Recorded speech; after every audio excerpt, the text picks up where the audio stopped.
Hey guys, welcome to our channel. If you like the video, तो please like and share, and don't forget to subscribe to our channel and comment down all of your questions and suggestions. Thank you. नमस्कार दोस्तों, स्वागत है आपका अपने channel परिचय में। दोस्तों, हम सब के लिए जुलाई के महीने की यादें लगभग एक जैसी होती हैं। नई नई शुरू हुई बारिश और गर्मी की छुट्टियों के बाद वापस से खुले स्कूल। लेकिन महाराष्ट्र की राजधानी मुंबई की यादें जुलाई को लेकर शायद हमसे थोड़ी अलग हैं। मुंबई ने जुलाई में इस्लामिक आतंकवाद का वो खौफनाक मंजर देखा है जो आज भी उसकी जीवटता को झकझोर देता है। जैसा कि परसों मैंने एक वीडियो बनाया था जिसमें कि मैंने आपको 11 जुलाई 2006 को हुए सीरियल बॉम्ब ब्लास्ट के बारे में बताया था।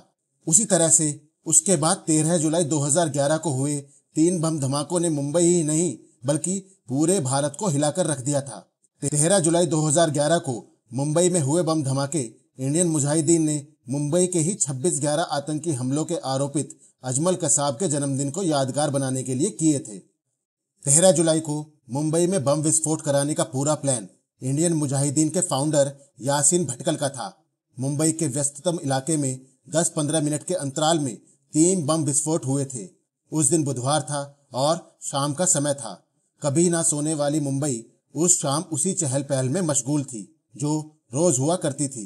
कर्मचारी काम करके अपने घरों को लौट रहे थे, महिलाएं अपने बच्चों को लेकर घूमने निकली थीं।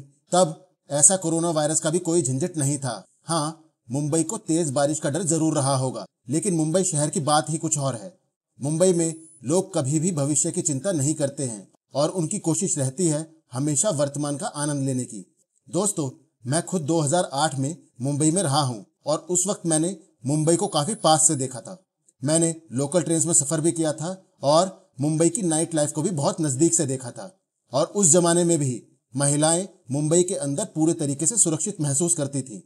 लेकिन 13 जुलाई 2011 को शायद मुंबई को यह अंदाजा नहीं था कि उसके वर्तमान का एक ऐसा पल आने वाला है जो उसके भविष्य को हमेशा के लिए रक्त रंजित यादों से बुना हुआ बना देगा। पहला धमाका दक्षिण मुंबई में हुआ शाम 6:54 पर। यह धमाका झावेरी बाजार की खाऊ गली में एक मोटरसाइकिल पे प्लांट किए गए बम से हुआ। और दोस्तों, मैं कई बार इस खाऊ गली में गया हूँ। उस जमाने में यहाँ 50 तरीके के डोसे मिलते थे और शाम के वक्त यहाँ इतनी भीड़ हुआ करती थी कि आप इसका अंदाजा नहीं लगा सकते। तो आप समझ लीजिए कि आतंकवादियों का इरादा था ज्यादा से ज्यादा मासूम लोगों को निशाना बनाने का। और दोस्तों, जब यह धमाका हुआ तो कोई कुछ समझ नहीं पाया। लोगों की चहल पहल भगदड़ में तब्दील हो गई। चारों ओर सिर्फ चीखें ही चीखें सुनाई दे रही थी। इससे पहले कि कोई कुछ समझ पाता, 1 मिनट बाद ही ओपेरा हाउस इलाके में प्रसाद चैम्बर और पंचरत्न बिल्डिंग के बाहर एक टिफिन बॉक्स में रखे गए बम से जोरदार धमाका हो गया। ओपेरा हाउस का यह इलाका मुंबई के व्यस्ततम इलाकों में से एक है। यहाँ एक समय में सैकड़ों की संख्या में लोगों की आवाजाही रहती है। जब दूसरा धमाका हुआ तब मुंबई के लोगों को यह आशंका हो गई थी कि मुंबई एक बार फिर आतंकियों के निशाने पर आ गया है। इसके बाद तीसरा धमाका 7:05 पर दादर के कबूतर खाना इलाके के पास बस स्टैंड में एक बिजली के खंभे पर लटकाए गए बम के कारण हुआ।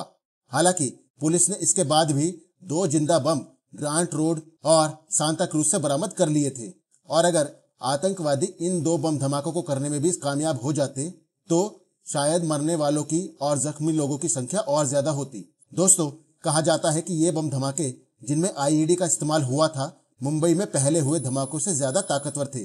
जिन 3 जगहों पर यह धमाके हुए वहां की जमीनें हिल गई थी, इमारतों के कांच टूट गए थे। विस्फोट के सीधे संपर्क में आए लोगों के शरीर के अंग कई मीटर तक बिखरे पड़े थे। चारों ओर सिर्फ चीखें ही चीखें थी। मुंबई एक बार फिर अपने लोगों की लाशों को गिन रही थी।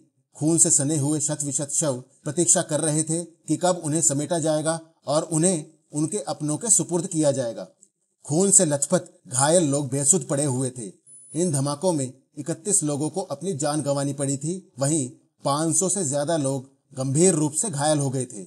और दोस्तों, अब मैं आपको बताता हूं कि क्यों 13 जुलाई का ही दिन आतंकवादियों ने चुना इन धमाकों को करने के लिए। जैसे कि आप सभी लोग जानते हैं कि 26/11 यानी कि 26 नवंबर 2008 को मुंबई में एक आतंकवादी हमला हुआ था, जिसमें पाकिस्तान से आए हुए आतंकवादियों ने 5 स्टार होटल ताज के अंदर न केवल विदेशी बल्कि भारतीय लोगों को भी अपना निशाना बनाया था। और इसी आतंकवादी हमले में एक आतंकवादी को जिंदा पकड़ा गया था, जिसका नाम था अजमल आमिर कसाब, और यह पाकिस्तान का रहने वाला था।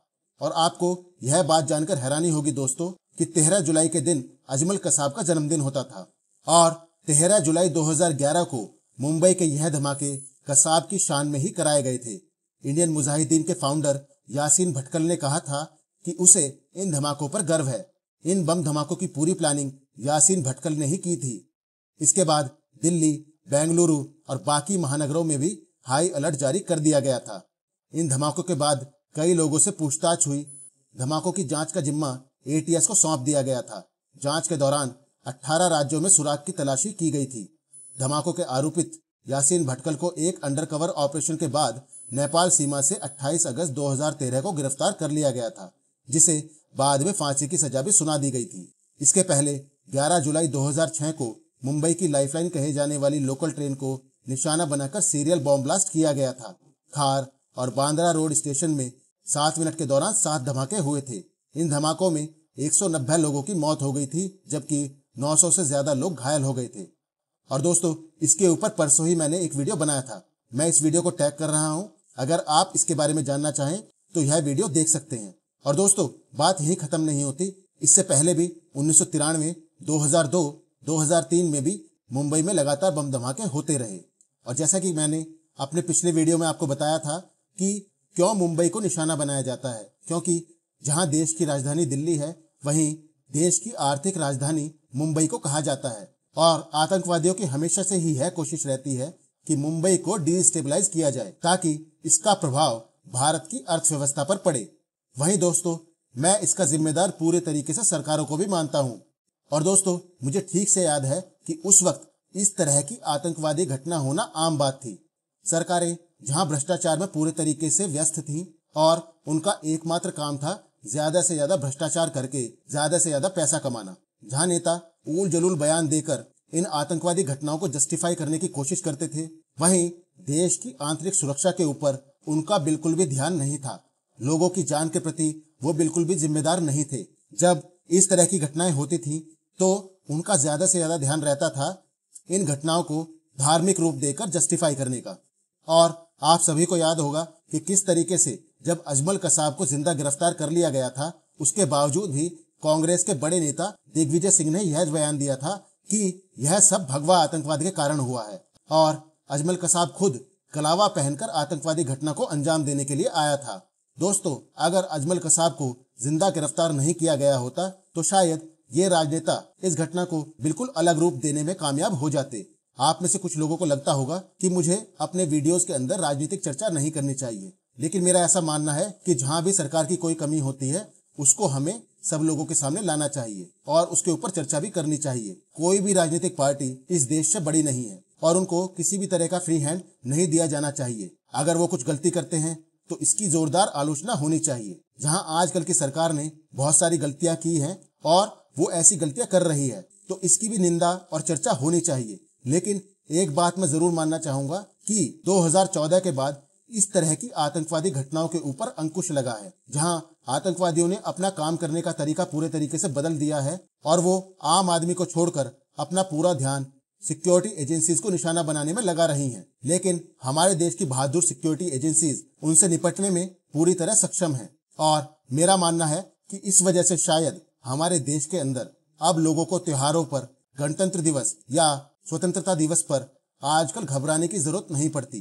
लोग खुलकर इन त्योहारों के मजे लेते हैं और अपने परिवार के साथ कहीं भी भीड़भाड़ वाली जगह पर जाने से हिचकिचाते नहीं हैं। जबकि पहले मुझे याद था कि लोग भीड़भाड़ वाली जगहों पर जाने से सिर्फ इसलिए कतराते थे क्योंकि उस वक्त इस तरह की आतंकवादी घटनाएं होना आम बात थी। तो दोस्तों, यह था मेरा आज का वीडियो 13 जुलाई 2011 को, यानी कि आज से लगभग 11 साल पहले हुए मुंबई के बम धमाकों के बारे में।